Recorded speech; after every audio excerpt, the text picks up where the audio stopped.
All right, so today we are going to follow a thread that starts with something you've probably seen 100 times online, a raffle for a trip to Jamaica. But here's the twist. Using only the organization's own documents, we're going to see how that simple raffle unravels into a blueprint for, well, a kind of global kingdom. We're talking its own currency, its own legal system, and this mysterious product they call the antidote. So let's just start with that question right there. What if that raffle, that all-inclusive trip to paradise, wasn't just about winning a vacation? What if it was actually the front door to a completely self-contained world with its own economy and a mission to, change humanity? And check this out. This is the tagline we found in their materials. Come for the culture, stay for the calling. I mean, that sets a certain tone, doesn't it? It suggests a journey that starts with something fun and simple, but leads to something much, much bigger. So let's find out what that calling is all about. Every big journey has to start somewhere. And in this world, that first step is designed to be as easy and inviting as possible. A raffle. This is the hook. It's the sunny, friendly front porch for a much, much deeper building.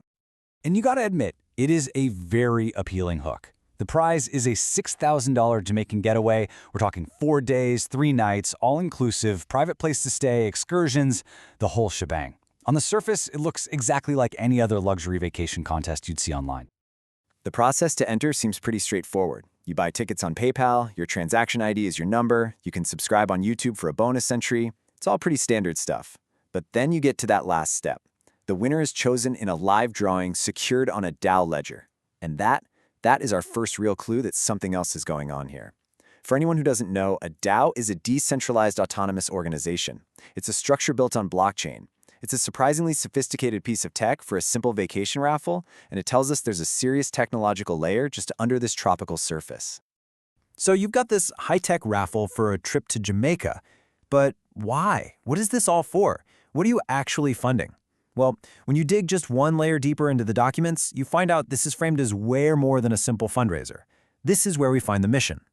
And this quote comes directly from the raffle announcement itself. This is a huge piece of the puzzle. They're telling you right from the start, this isn't just about luck, it's a covenant, a serious, binding agreement that has both spiritual and economic sides to it. And here's what that covenant is supposedly for. The money is meant to support this really sweeping set of goals. I mean, it covers everything from preserving indigenous culture and educating kids to agricultural innovation and community health. It's an incredibly ambitious, very altruistic vision. This is the cause you're buying into with that raffle ticket. Okay, but how does a 25-pound raffle ticket actually connect to funding a global mission on this kind of scale? Well, that question takes us from the why to the how, deep inside the mechanics of the financial engine that's designed to power this whole thing. At the very heart of their financial system is their own internal currency, Tink Tink Gold, or TTG. The documents call it a proprietary utility credit. Now, that is a critical detail. It means this isn't just about donating money. It's about entering a self-contained economy where TTG is how you buy and sell things. And here's the path they've laid out to draw you deeper into that economy. It's a very clear ladder of commitment. It starts with just buying raffle tickets, but the system is designed to quickly encourage you to become a member, climbing from simple weekly ticket buys all the way up to some pretty significant monthly subscriptions. It's a journey from just being a casual participant to a committed investor. This table, which we pulled directly from their internal documents, shows how they project that commitment will turn into revenue. The plan is to scale up and fast, not just by getting more members, but by increasing the price of memberships and subscriptions over time. I mean, look at that. The goal is to basically double their projected monthly revenue in just 3 quarters. And this is where the financial promise to members gets incredibly clear. One document lays out a model for daily compounding interest. It gives this specific example. A £3,000 deposit compounding at 10% a day for 30 days could potentially turn into over £52,000. It's a model that presents the possibility of some truly mind-boggling returns. But, and this is a huge but, in the very same document that shows that incredible high-yield formula, you find this disclaimer. It says very clearly that all returns are promotional and variable, not guaranteed, and that digital assets carry a risk of loss. It's a really fascinating contrast, right? You have this promise of a massive reward sitting right next to an explicit warning about high risk. So what is all this for?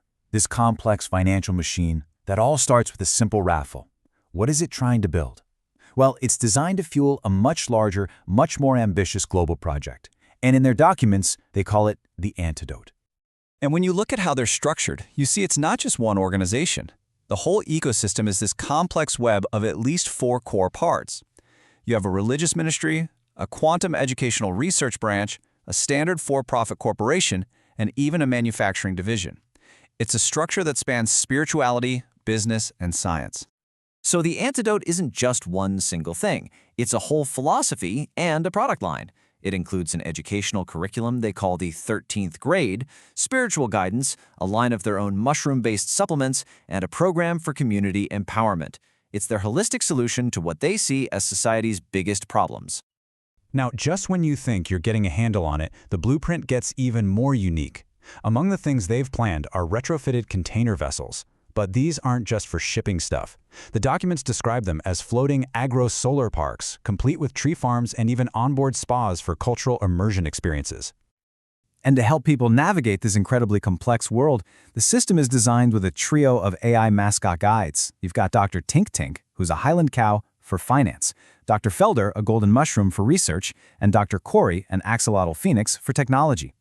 They really seem designed to be the friendly faces of what could be a very intricate and maybe overwhelming system. And that brings us to our final layer. With a system this huge, spanning religion, education, international shipping, crypto, how does it define itself legally? How does it present itself to government bodies like the IRS? Well, their own IRS disclosure form lays out their central legal argument pretty clearly. On the left, you can see their position.